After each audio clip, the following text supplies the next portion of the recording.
బతుకు తెరువు కోసం సంద్రంలో వేటకు వెళ్లిన ఆ గంగపుత్రులను విధి వంచింది. వాతావరణంలో వచ్చిన మార్పులు చేపల వేటకు వెళ్లిన 7 మత్స్యకారుల జీవితాలను అతలాకుతలం చేశాయి. అల్లకల్లోలంగా మారిన సముద్రంలో రాకాసి అలలు వారి పడవను ముంచేయడంతో 7 గల్లంతయ్యారు. చీకటి నిండిన నీటి సమాధిలో ఒకే ఒక్కరు మృత్యువుతో గంటల పాటు పోరాడి ప్రాణాలతో బతికి బయటపడ్డాడు.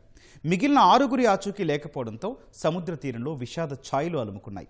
గల్లంతైన వారికి కోసం నేవీ, కోస్ట్ గార్డ్ సిబ్బంది గాలింపు చర్యలు ముమ్మరం చేశాయి. అసలక్కడ ఏం జరిగింది, ఆ జాలరి మృత్యువు నుంచి ఎలా బయటపడ్డారు? ఈ అంశంపై మా ప్రతినిధి కృష్ణమనాయుడు గ్రౌండ్ రిపోర్ట్ ద్వారా అందిస్తారు.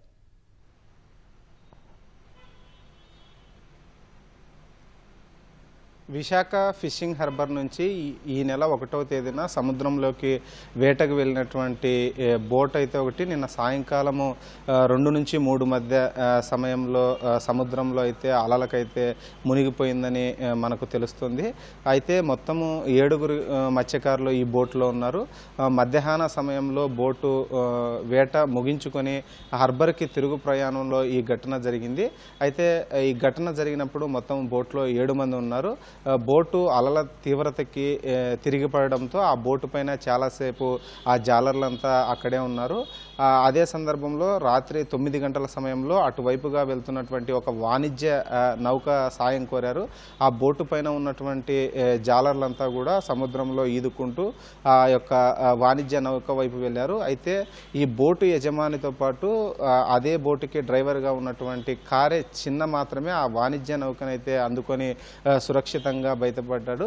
ఆ కారే చిన్న తాజాగా సాయంకాలము 4 గంటల సమయంలో ఈ యొక్క వాణిజ్య నౌక నుంచి అయితే ఒక వీడియోను కూడా విడుదల చేశాడు. అయితే ఘటన ఎలా జరిగింది, ఘటనకు గల కారణాలను కూడా సంక్షిప్తంగా ఆయన అయితే వివరించారు.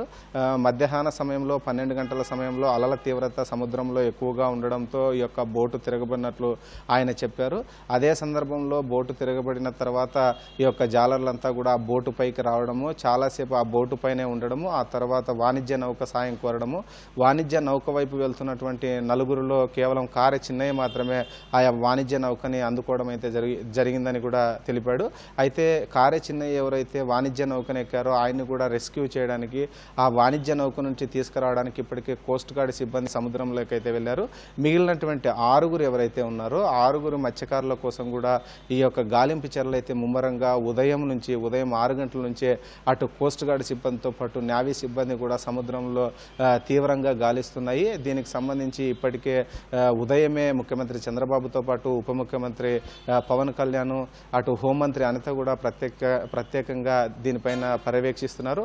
అటు నేవీ సిబ్బందితో పాటు కోస్ట్ గార్డ్ సిబ్బందితో కూడా ఎప్పటికప్పుడు మాట్లాడుతున్నారు. ముఖ్యంగా రియల్ టైం గవర్నెన్స్తో ఈ యొక్క నేవీ సిబ్బందితో పాటు మిగిలినటువంటి అధికారులు ఏ విధంగా పర్యవేక్షిస్తున్నారన్న దానిపైన కూడా అమరావతి నుండి కూడా ప్రత్యేకంగా దీనిపైన దృష్టి సారించారు.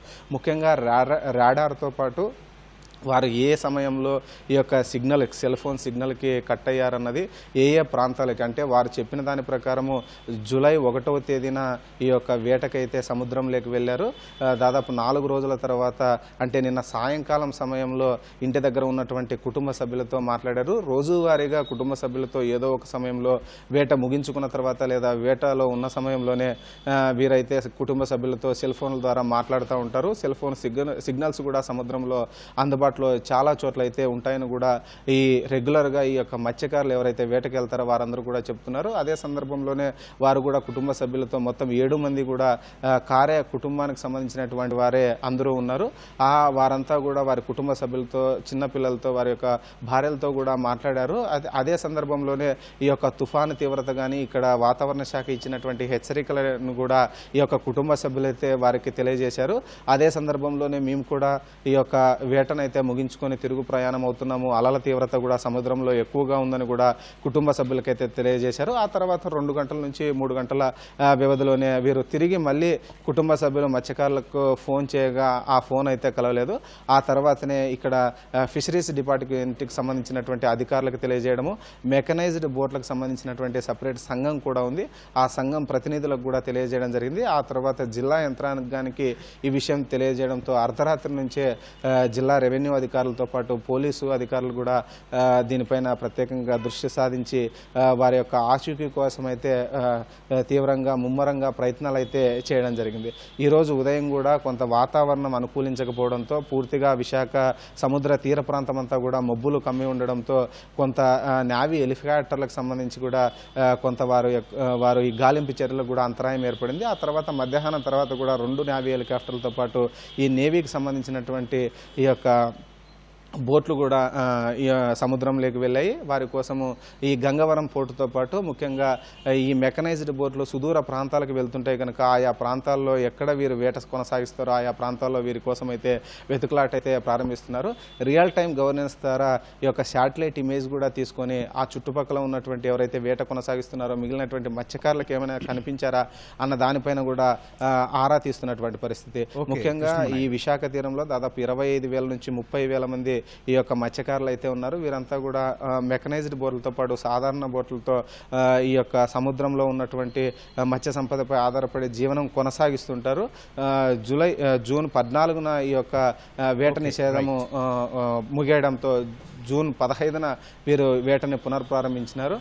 ఈ యొక్క 15 రోజుల్లోనే ఇలా ఈ ఘటన జరగడం అన్నది చాలా దురదృష్టకరమని కూడా అక్కడ చెప్తున్నారు. ఇవాళ కూడా ప్రత్యేకంగా ముఖ్యమంత్రి చంద్రబాబు ఆదేశాలతో కొండపల్లి శ్రీనివాస్తో పాటు స్థానికంగా ఉన్నటువంటి దక్షిణ నియోజకవర్గం ఎమ్మెల్యే శ్రీనివాస్తో పాటు నెల్లిమర్ల ఎమ్మెల్యే లోకం మాధవి కూడా వచ్చారు. బాధిత కుటుంబ సభ్యులతో మాట్లాడారు, వారికి భరోసా కల్పించారు.